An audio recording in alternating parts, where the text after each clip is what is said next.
LP, welcome. Thanks for being with us. Hi, you sounded a bit New York when you said better than ever. I was I like, have some wow. new I have some New York friends, but no, I'm LA Yeah, born and raised. nice. How are you doing?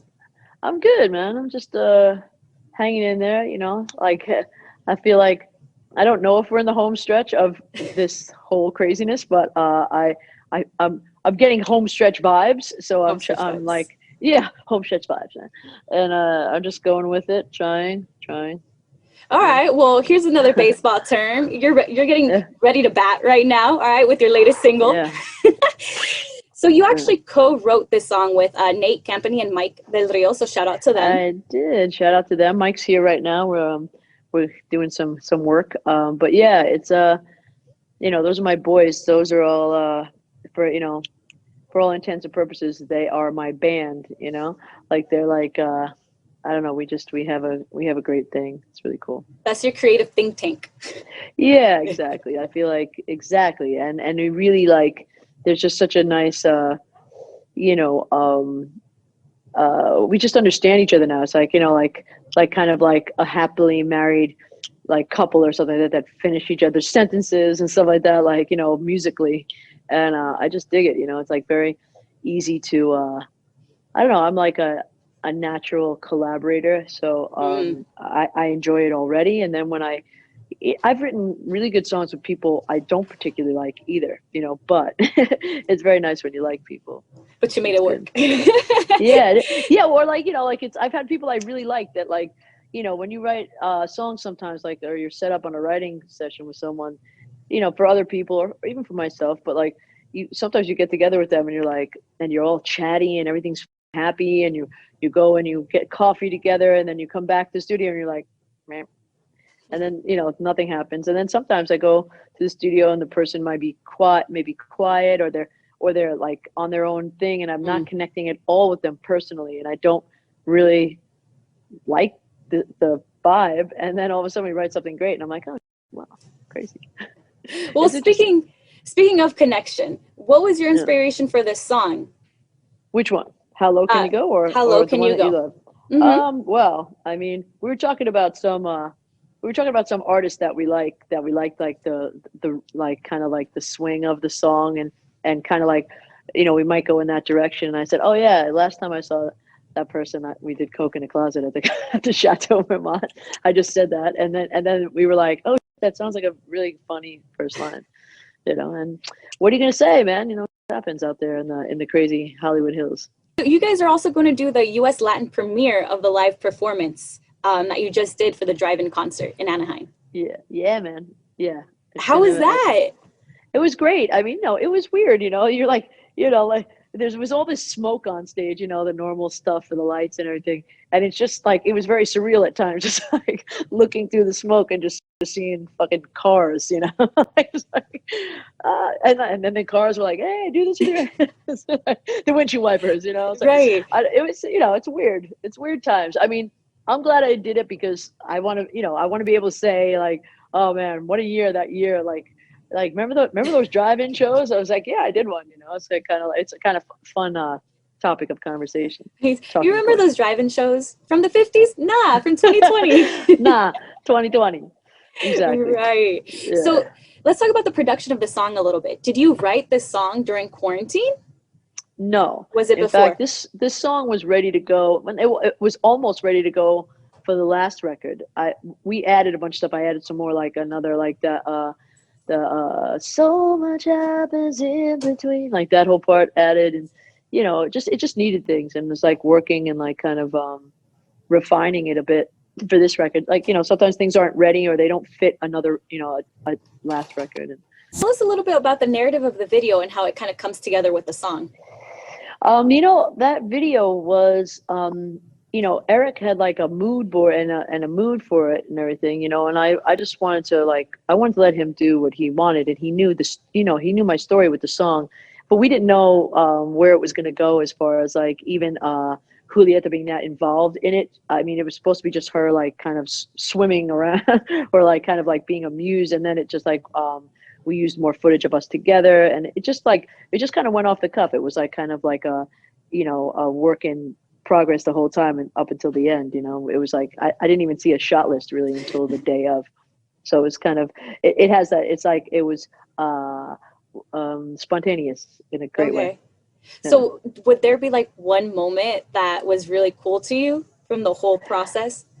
I mean, you know, obviously, memorably, like the filming underwater was wild. You know, I thought it was. I'm easy underwater. Like I don't have any problem with holding my breath or whatever. But Mm. it was interesting to have to like.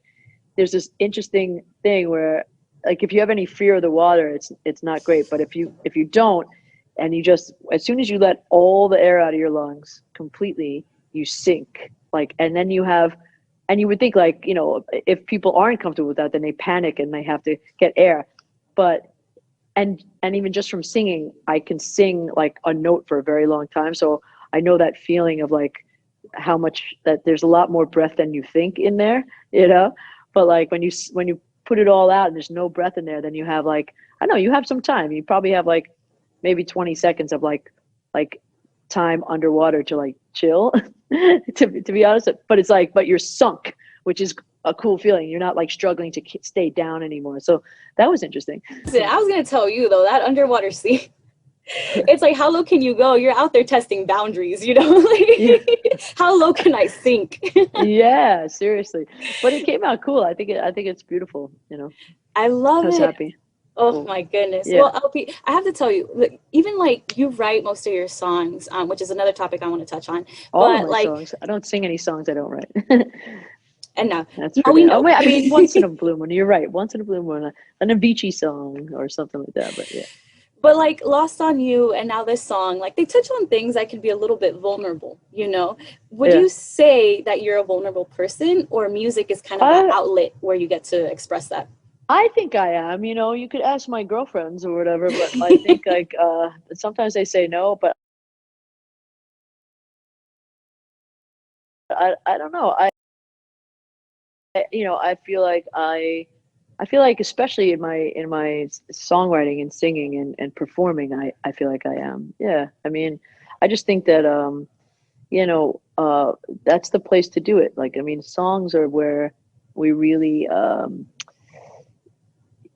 it's like it touches like a it touches in so many different places. It's like a you know it's a cerebral thing, it's a heart thing, it's a soul thing, and so yeah, I let it loose in the music for sure. Mm, definitely. I think that's, we Uh, can feel your soul translated into your music. And I oh, think that's very thanks, powerful and beautiful. thank you.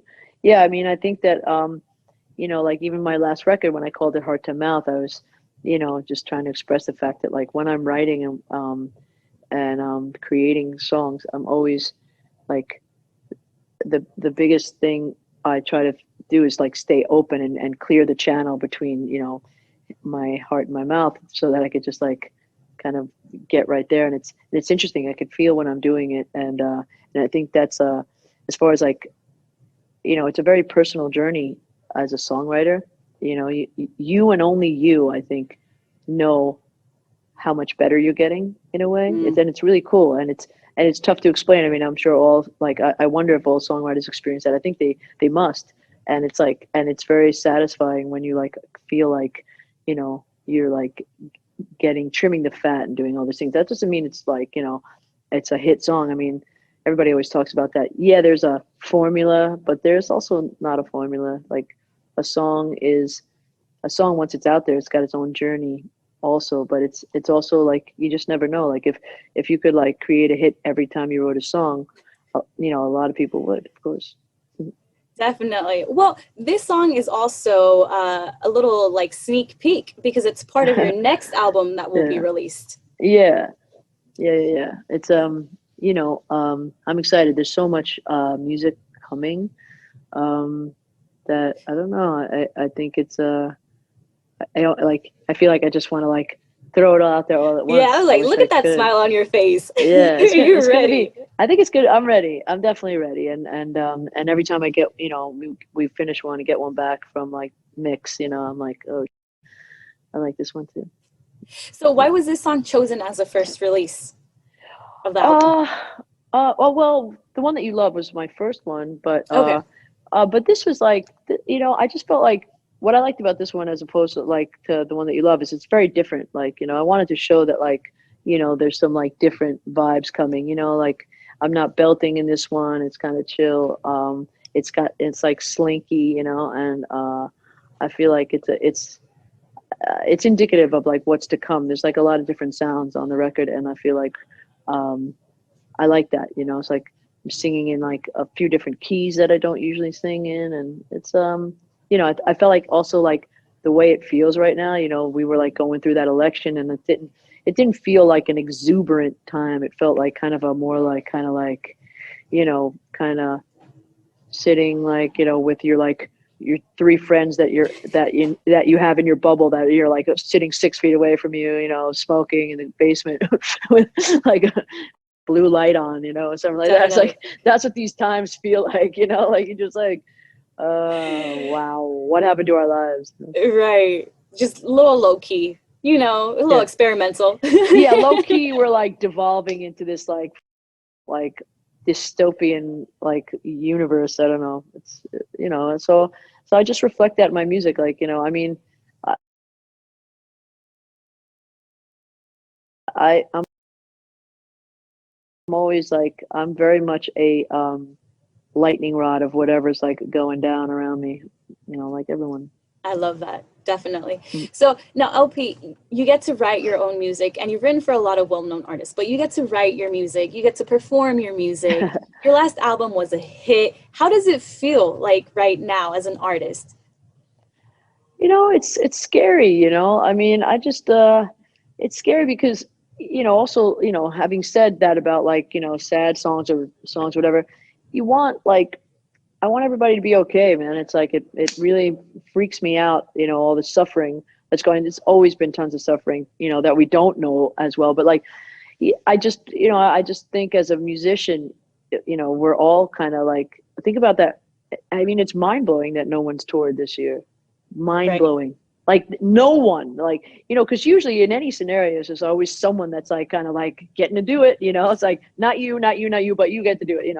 Nobody. So it's like very interesting in the way music is being consumed. It's interesting and just like like you got like the Fleetwood Mac song Dreams, like kind of like streaming went off the charts with the guy with the like skating behind the car with the cranberry juice thing, and it was just like like that something like that could go viral and send a song that's like 40 years old into the charts again. Like it's like, man, it's so interesting and cool, and I think music has been the silent connector of the not the silent connector, the connector to a lot of us. Where artists are still putting out music, even though they're not touring, and then when like it's going to be like when things get up and going, it's going to be a frenzy to like everyone's going to be dying to see live music, which is cool. But it's like, if you're not inspired by what's going on right now as an artist, I mean, I don't know what to tell you, man. Like a worldwide event that no one will ever forget. That's like, like that's like, changing us forever. This is all changing us forever. I mean, it's unbelievable, and it's a huge inspiration as far as I'm concerned, as far as we've never been more connected and divided in some ways, but it's fascinating. Well, listen, I can't wait to see what you bring, because you're gonna put the soul into that. Trying, man. I'm trying. I'm like, I've been like writing a lot, so it's nice. It's like, I have time and and material on my hands, so I'm in it. All right. Well, rock on. How low can you go? The second so release much. to the upcoming album, that we're going to hear about soon. But thank you so much, LP, for being with us. And thank you very much. I love you guys. Yeah, LATV is so happy to do the Latin premiere. Thank you. Well, I hope you guys enjoy the show, and I appreciate you so much. And I can't wait to see everybody. Hi, friends of Videos to Go. It's LP, and check out my latest single and video, How Low Can You Go?